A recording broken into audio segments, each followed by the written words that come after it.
So Annihilation is a horror fantasy flick that frames itself as a sci-fi. Everyone likes it quite a bit. I thought it was vague rubbish. I went into it reasonably blind. Saw about 30 seconds of the trailer and didn't want to ruin it. Looks cool. I'll give it a shot. It's written and directed by Alex Garland, who looks like the kind of guy who'd have a framed photo of himself in his living room. And this is the same guy who brought you Ex Machina, which everyone also loves inexplicably. That featured one of the least convincing characters I've ever seen in a serious film. It was some super genius living in an isolated high-tech mansion in the mountains who invents and manufactures everything needed to create lifelike intelligent sex dolls. That's right. You know, not a team of engineers, just him, because he's a genius. Deal with it. And it could have worked, but he didn't even really seem like a genius inventor. He didn't have the presence. He seemed more like a pretentious barista with a fine arts degree. But anyway, back to Annihilation. Oh, and just a warning, major spoilers. I'm going to go through all the plot points, So the movie opens with Natalie Portman getting questioned by a dude in a hazmat suit, but she doesn't really have any answers, or not any good answers to his questions. She just, all she can really say is, I don't know, maybe, no idea. It's all very ambiguous, which really sets the tone for this movie. But anyway, then some lighthouse gets, it's going back in time to the event that they're describing. So some lighthouse gets hit by an asteroid thing, and a bubble or field expands from it. And they call that the shimmer. That's the whole film, the shimmer, and then investigating the shimmer, and it's expanding, and it's going to take over everything. So the main character, Natalie Portman, I forgot her character's name, doesn't matter. Her husband is missing in action, assumed killed in action in the military, obviously. And, but everyone's telling her to get over it, but she's not giving up. She's painting the room they renovated together. He's coming back. She knows it, and hey, what do you know? She was right. He comes back. And, he's a bit different. He's a bit funny. So she sits him down and asks him a bunch of questions. And we get a bit of a repeat of the opening scene. Because he doesn't know anything either. Every question he asks, just, I don't know. It could be. Maybe. Sure. This is a real fucking subtle way to build intrigue. I mean, oh geez, now I'm really fiending for this big reveal. Seamless, grade A writing here. Well done. Oh, that's delicious. So anyway, he starts coughing up blood, and she calls the ambulance, as you would. And as they're en route, we say en route here in Australia. They get pulled over by the military, I guess, and they get all fucking onto their shit, and they pull him out and get Natalie Portman. Sorry, I don't remember her character. They get her out and they sedate her. They stab her with a little sleepy needle, and she wakes up in some outpost, and she's briefed or greeted with some psychologist lady. And her name was Ventress, I think. Ventress, yeah. And she seems to be in charge of everything. There's no real command structure. It doesn't seem like a military operation. I mean, there's no... And Natalie Portman, I forgot to mention this, she used to be in the military. She served for 7 years or something like that. So it's very strange that she isn't actually properly briefed. She's just talked to by a psychologist. Ventress explains the whole thing about the shimmer, the big unknown dome of stuff, and they've been observing it for 3 years. And she says, we tried drones, we tried animals, we tried teams of people, nothing worked. And I got a lot of questions at this point. That's all you tried, just drones, animals, and people? I mean, why send in more people? Apparently they sent in like 3 teams of military people. If it didn't work the first time, why keep throwing away lives? Why? I mean, where's DARPA? You've seen DARPA with the robot dog, that awesome fucking walking thing that they keep kicking over? It's nuts. I love it. Why not send them in? Where are they? They've been around for a while now. And why not just drive a tank into the cunt? I mean, seriously. Or an APC with a whole bunch of observational equipment. And you can just cruise in there all comfy like and, just observe everything and you're going to be okay. Or how about this amazing new tech, long stick? Just attach a camera to the end of a stick, wave it around in there, stick it through the breech, pull it out, take the footage off it. There you go. Hey, presto, done. You've got some footage. Oh, by the way, they don't have any footage of this thing. They have no idea what's in there, and it's not explained very well. Where are the smart cunts here? Like, why aren't they working on this thing? It's been 3 years. Fuck.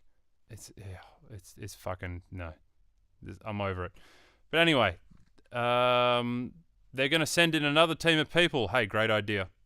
Fantastic idea. I love it. Oh. And it's 3 scientists, a paramedic, and a psychologist that are going into the shimmer. Now, the one with glasses is a physicist, obviously. Natalie Portman is the biologist, like I mentioned before. And the other is some other shit. I can't remember. It's not brought up again, and it's not put to any actual use, so it's not really important. Point is, she's a smart bitch. And justification for them all throwing their lives away is just that they're all a little sad or some shit. So glasses bitch cuts herself.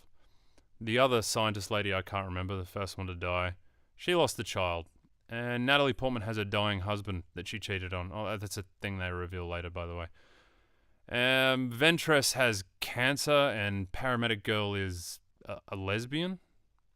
I don't know. Maybe there was something else wrong with her. Oh, fuck. Okay, I just realized how that sounded. That's not what I meant. That was not a Freudian slip. No. Lesbians are great. I love lesbians. Jesus. I mean, it's just that the movie flaunts the lesbian thing as soon as she's introduced. So it feels like it's an important part of her characterization. Just have a diverse cast, You got to check all those boxes. Or eat them. Okay, I'm done. That's enough. Full back pedal. No more of that shit. Point is, they're all damaged goods. Their words, not mine. Which raises the question. Ventress, a psychologist, handpicks the teams. So apparently taking advantage of someone's damaged mental state to use them as a willing human sacrifice is a great idea. I mean, just imagine, you've got some head problems. You go and you seek professional help. And you sit down at the psych's office, in the psych room, in your comfy couch, and you say, "Ew, I'm just feeling dead and empty inside since little Susie passed. And I've been abusing my prescription medication and cutting myself just to feel something." And he's like, yes, interesting. I recommend a suicide mission. Really? Absolutely, it'll be healthy. Go on, get out of here. Come on, here's an assault rifle. Hop to it. Get the fuck out of here, you fantastic shit. Oh, you're gonna do great. Oh, very professional. Much ethics. Well done, Ventress. Top marks. Love your work. But, also, it's a great use of highly skilled people. I mean, scientists, chuck them in. Who needs them? It's just, there you go. Why not? I mean, this is why we need more women in STEM. So we can sacrifice them to the alien soap bubble. So they go into the shimmer. But anyway, they find the old base that used to be, on the outside of the perimeter of the shimmer. But it's as it's expanded, it's been taken over. And they find a recording of Natalie Portman's husband. And he's apparently, he appears to have gone mad. He's cutting one of his fellow Marines or whatever, just open, and looking at his guts are moving like a snake. He's very excited about the whole thing. He's like, "Hey, look at that, that's neat.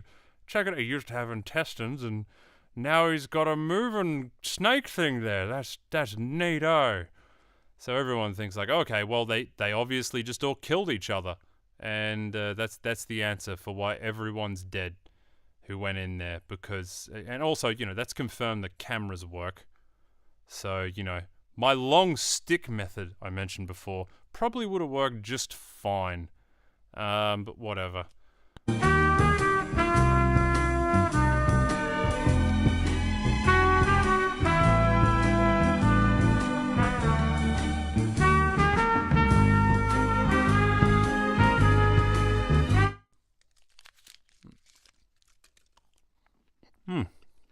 Oh, damn.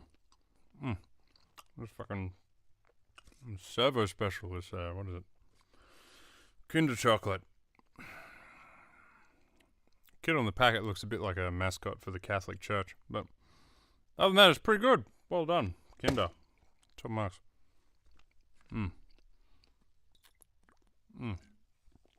God damn.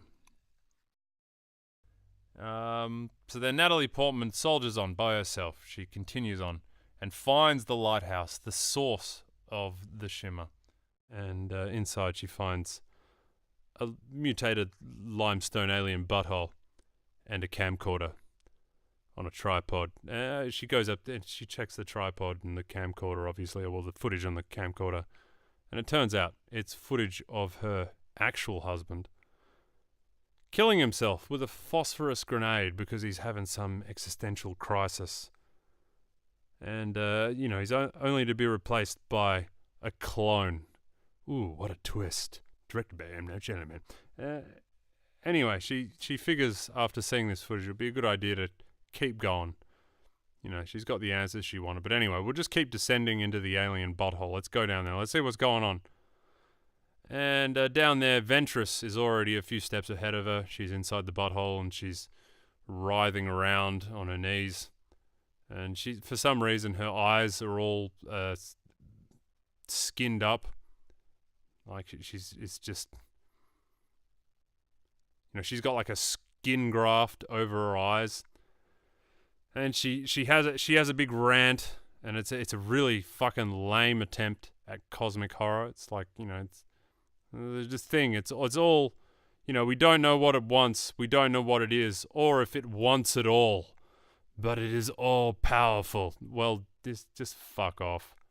And then she starts spewing this molten shit, and it's the most unintentionally hilarious scene. Annihilation.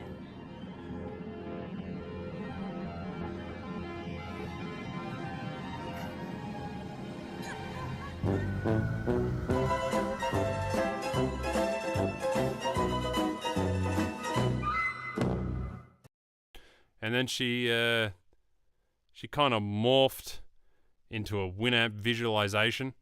And then that visualization like stole or sucked up a bit of Natalie Portman's blood from a cut, took that blood, twisted it around, and then spat up a backup dancer from a Lady Gaga concert. And then that weird fucking pearlescent suit person starts mimicking her every move. And I just don't care at this point. I'm done. It's useless. I'm very drunk. I'm nearing the end of this rant because I obviously can't articulate what I mean to say. But it doesn't matter. I'm just going to keep going. Some other shit happens. It's mainly vague nonsense in my opinion. Maybe I'm just not smart enough. Maybe it's too cerebral. I'm sure it has some clever symbolism. And a lot of references to some book you've read. Not the book it's based on, obviously, some psychology book or something. I'm sure you'll tell me about it and tell me how stupid I am. Well, some parts I enjoyed. I really enjoyed the VFX, even if it just seemed like a bit of an acid trip and style over substance, as I said before. The sound effect was good. That one sound effect, not all the sound effects, not the sound design, just that one thing and the soundtrack that was kind of like the revitalization of the Inception sound, the whatever it was. Like they've managed, like every single trailer has been ruined since Inception came out. No one has come up with an original idea. It's just Inception horn and fucking fade to black. And then these guys come along and the sound designers, they take a similar sort of feel and they make a new sound, and hey, props to them. Well fucking done. You did it. You took the sound, you made it better. I love it. Good fucking work. Too bad about your shit movie. But good sound. Oh. I think I'm done. I think that's it. That's enough. I'm done. No, I'm very drunk at this point. I'm going to be completely I'm already slurring my words and make a lot of mistakes. So I'm just going to stop while I'm behind.